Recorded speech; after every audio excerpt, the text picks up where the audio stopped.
Au niveau de la MINUSTAH, il y a un travail de stabilisation qui est très clair. Très clair, on l'a vu par exemple au niveau des élections, on l'a vu au retour constitutionnel, on l'a vu au niveau du renforcement de la capacité de la PNH, on l'a vu à plusieurs niveaux, ça c'est incontestable. C'est un travail qui est d'une très bonne qualité, qu'il va falloir maintenant renforcer et aller au-delà, c'est-à-dire au-delà pour que cette stabilité soit plus durable et plus pérenne, qu'elle soit renforcée au niveau du développement, qu'elle soit renforcée au niveau des acteurs nationaux, que le gouvernement, que les acteurs nationaux prennent également s'approprient encore plus cet effort, cette stabilisation, cette responsabilité pour la stabilisation du pays. L'autre acquis au niveau du travail des agences des Nations Unies, du système des Nations Unies, c'est également, ils ont eu un travail de soutien au travail de la MINUSTAH, mais comme Haïti est un pays qui fait face à beaucoup de désastres naturels et de crises, je pense que le travail du système des Nations Unies a quand même aidé à établir une certaine capacité nationale à faire face à ces défis. Il y a eu par exemple le travail au niveau du PDNA, c'est-à-dire le Post-Disaster Needs Assessment, ou bien l'évaluation des besoins post-désastre. C'est un bon travail parce que ça met l'accent sur la nécessité de planifier la relève et la reconstruction, pas seulement l'action humanitaire. Le système des Nations Unies a travaillé avec le ministère du Plan, le ministère de l'Intérieur, la DPC, le département de la Protection civile, le ministère de la Santé et d'autres ministères, l'éducation, pour vraiment faire en sorte que ces ministères également soient préparés à faire face à ces défis naturels, à ces désastres naturels. Il y a également un travail qui est fait au niveau du renforcement des institutions, au niveau de travail dans l'arrière-pays également. C'est fait par le PNUD, mais c'est un travail qui est fait également par l'UNICEF, par l'OMS au niveau de l'eau et l'assainissement. C'est fait également au niveau d'autres agences des Nations Unies, telles que l'UNEP et telles que c'est le Programme des Nations Unies pour l'environnement ou l'habitat, qui ont également travaillé dans le domaine du renforcement de la capacité de gérer le développement en dehors de juste Port-au-Prince. Donc il y a un travail de fait qu'il va falloir consolider.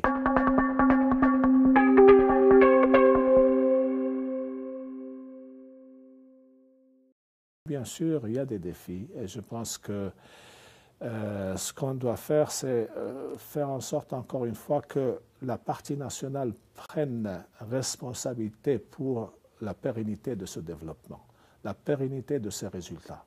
Et là, il va falloir travailler avec les capacités nationales, les institutions nationales, pas seulement au niveau de Port-au-Prince, mais également au niveau des départements. Et ça, c'est très important. C'est un défi auquel nous devons faire face dans l'avenir. L'autre défi, c'est un défi pour le système des Nations Unies. Le système des Nations Unies, étant donné la situation en Haïti, qui était une situation de consolidation de la stabilité, en même temps faire face à des crises humanitaires et au séisme, à Mathieu, etc., on s'est trouvé en train de travailler dans un mode de réaction, un mode d'humanitaire et un mode de gestion de crise. Maintenant, il va falloir passer de ce mode de travail à un autre mode de travail qui est un mode de renforcement des capacités nationales, un mode où ce seraient les institutions nationales elles-mêmes qui prennent les choses en main. Et ça, on doit également se préparer à l'intérieur du système des Nations Unies à travailler d'une autre façon. Ça, c'est un autre défi que nous avons.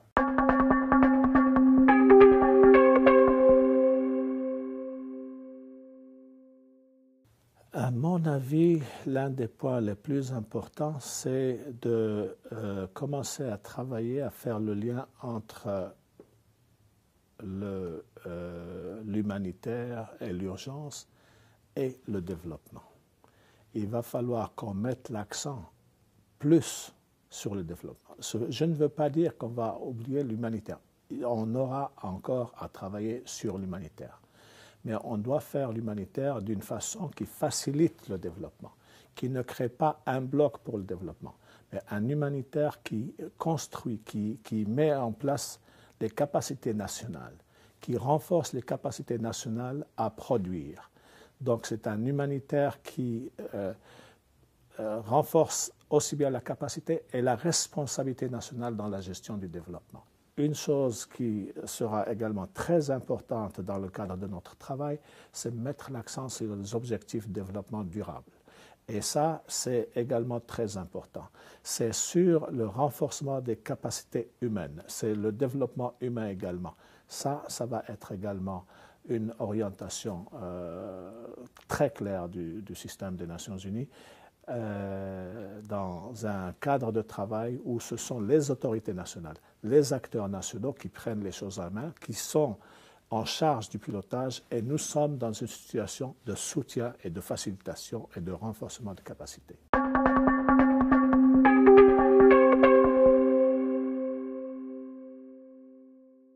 D'abord, les ODD, ce n'est pas seulement l'affaire du PNUD. Les ODD, c'est l'affaire de tout le monde.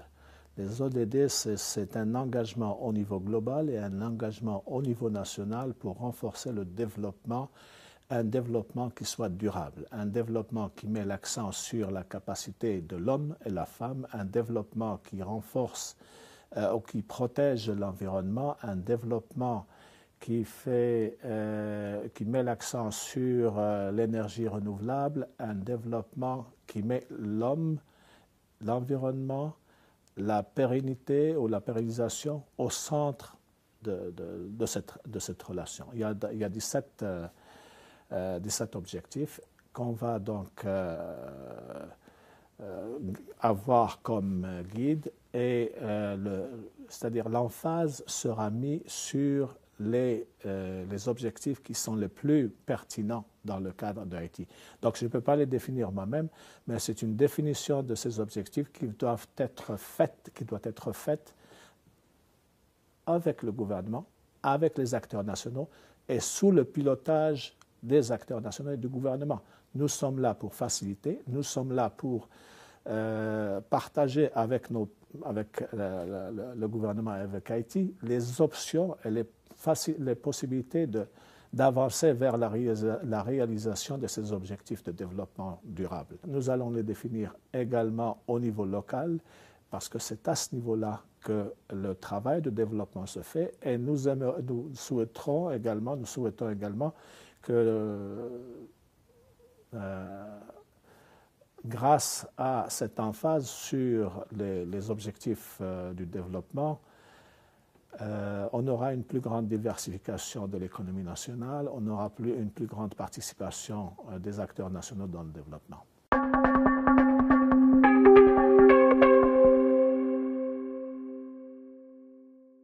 Donc on a travaillé avec le gouvernement, on a travaillé avec les autres partenaires, les ONG, les bilatéraux, etc. Donc c'était un travail collectif. Je viens de rentrer du Sud et j'ai vu encore 6 mois après le désastre, 6 mois après Mathieu, l'étendue de ce désastre. Et malgré cela, il y a eu il y a eu vraiment un très bon travail au niveau humanitaire, avec des ressources, avec des capacités qui sont limitées, aussi bien au niveau national qu'international.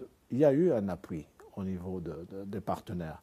Il y a eu le Flash Appeal, l'appel éclair, qui a été assez bien financé, assez bien. Il y a eu une bonne réponse, 70%, qui est très bien pour des cas comme cela.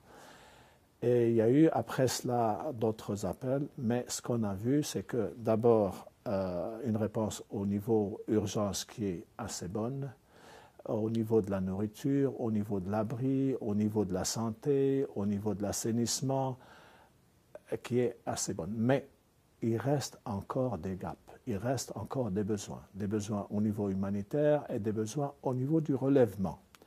C'est que quand il y a un désastre comme celui de Mathieu ou n'importe quel désastre, l'attention est généralement dirigée vers les besoins immédiats, les secours immédiats, l'humanitaire.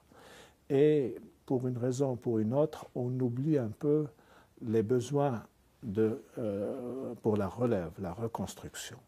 Or, pour remettre un pays, une région sur pied, il va falloir s'occuper des besoins de l'humanitaire immédiat, en même temps, investir dans la relève pour permettre à ces communautés, pour permettre à ces familles, à ces villages de reprendre leur lopin de terre, de reprendre leur production, d'aller à l'école, un tas de choses. On a remarqué qu'au niveau de Matthew, il y a eu une meilleure participation, une meilleure capacité, une meilleure des institutions nationales mieux préparées pour faire face à un désastre naturel que c'était le cas au niveau du séisme.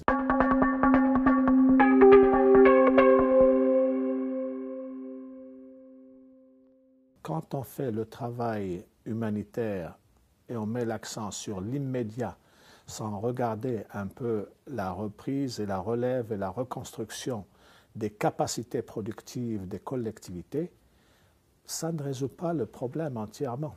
Il faut travailler avec les autorités locales, il faut trouver un moyen d'accéder aux collectivités, un moyen différent de ce qu'on faisait avant, c'est-à-dire si on n'arrive pas, si on ne peut pas arriver nous-mêmes, si nous ne pouvons pas accéder à ces collectivités et ces communautés, on dit qu'il y a un problème d'accès, mais il va falloir travailler différemment avec les communautés pour avoir accès à toutes les communautés, tous les villages. Et ça se fait. Si les gens habitent là-bas, c'est qu'il y a possibilité d'accéder à ces endroits si on travaille avec les organisations communautaires de base, si on travaille avec les autorités locales.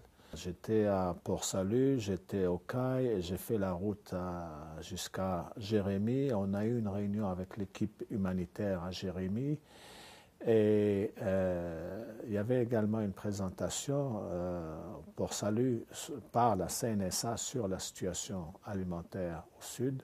Il y a bien sûr une insécurité alimentaire. Il y a des poches également d'insécurité alimentaire. Il y a des poches d'insécurité alimentaire sévères. Donc il va falloir prendre ça au sérieux. Mais il n'y a pas de famine. Il y a bien sûr des gens qui ont faim, mais il n'y a pas de famine quand on définit ce qu'une famine veut dire. Mais il y a des poches d'insécurité alimentaire. Il y a de l'insécurité alimentaire, des poches d'insécurité alimentaire sévères. Il va falloir qu'on travaille ensemble également pour avoir accès à ces poches, leur fournir l'aide immédiate, parce qu'il faut encore fournir une aide humanitaire maintenant. On a pu atteindre ou bien distribuer des semences pour couvrir à peu près 60% des besoins, ce qui laisse quand même 40% des besoins qui ne sont toujours pas couverts. Ça veut dire qu'après si on n'augmente pas ce taux maintenant dans les 2 ou 3 semaines qui nous restent, on risque encore d'avoir une bonne partie de la population qui sera sans récolte le mois de mai et le mois de juin. Et là, nous aurons encore un travail à faire au niveau de l'humanitaire pour vraiment empêcher ces gens-là, pour empêcher que l'insécurité alimentaire ne devienne plus importante. C'est un peu notre emphase pour l'avenir, meilleure préparation, une approche plutôt proactive, mais et là, je demande encore à tous les partenaires, également aux autorités nationales, de mettre l'accent sur les activités de la relève. Si ces personnes, si ces collectivités, si ces villageois n'ont pas la possibilité de produire, ils seront toujours dans cette situation de dépendant. On dépend de l'aide qui va venir de l'extérieur. La relève est aussi importante que l'humanitaire immédiat. Ou ka suiv nou sou Facebook, Twitter ak YouTube.